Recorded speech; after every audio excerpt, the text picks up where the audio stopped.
大埔雲福苑發生5級火警，直至星期三深夜，火勢仍然非常猛烈。屋苑8座大廈有7座起火，總共影響1984個住戶單位，或者會成為香港有史以嚟最嚴重嘅火警。截至11月27號嘅上晝10點，總共有44位市民遇難，當中包括1名消防員，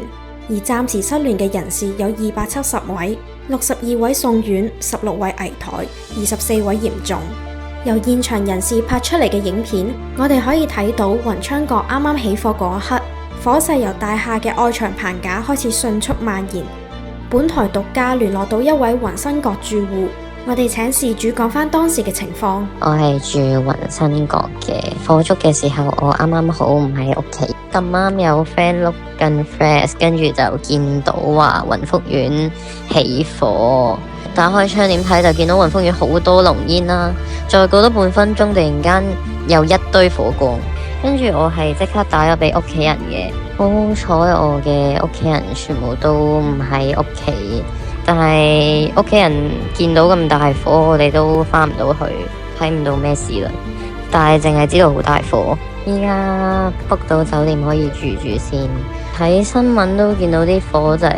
都已經燒到去我屋企，應該都乜嘢都爛晒。今次火災喺社交平台上有好多人開始討論，懷疑係因為有大廈外牆有施工人食煙所導致。就呢一點，受訪者有冇親眼目擊過？佢向我哋透露咗呢個長期存在嘅安全隱患。嗰陣時都見到啲工人都做咗好耐，都好似冇乜進展咁。跟住有陣時又得閒停低喺度傾下偈啊，食下煙咁樣，好 hea 噶。源頭咪就係嗰啲工人咯。之前大維修之前都唔會有煙味，但係一大維修之後呢，就成日喺朝頭早嗰段時間有煙味，但係到咗夜晚又冇喎。之前都睇過啦，一開客廳個窗就有，一閂咗就細浸咗味，所以應該就係喺個工棚裏面食咯。我哋再次向受訪者確認，係咪親眼目睹施工現場有人食煙嘅情況？有啊，8月嗰陣時見到嗰啲工人喺個棚架出面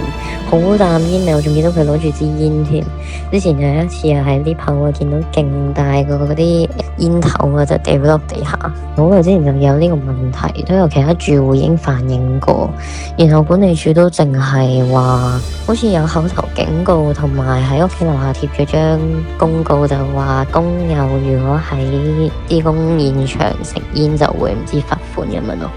時至2025年11月27號，消防處仍然未正式發布雲福苑5級大火嘅真正起因，亦唔可以妄下定論，話一定就係工人喺棚架食煙所致。最後，希望所有受影響嘅居民盡快得到協助，亦希望政府部門盡快調查到起火原因，俾死傷者同家屬一個交代，唔好再發生另外一場悲劇。祝願咁多位可以順利渡過呢一個難關。踢拉踢盡香港熱話新聞，請多多 comment、like、share 同 subscribe 踢拉各社交平台，支持踢拉繼續營運。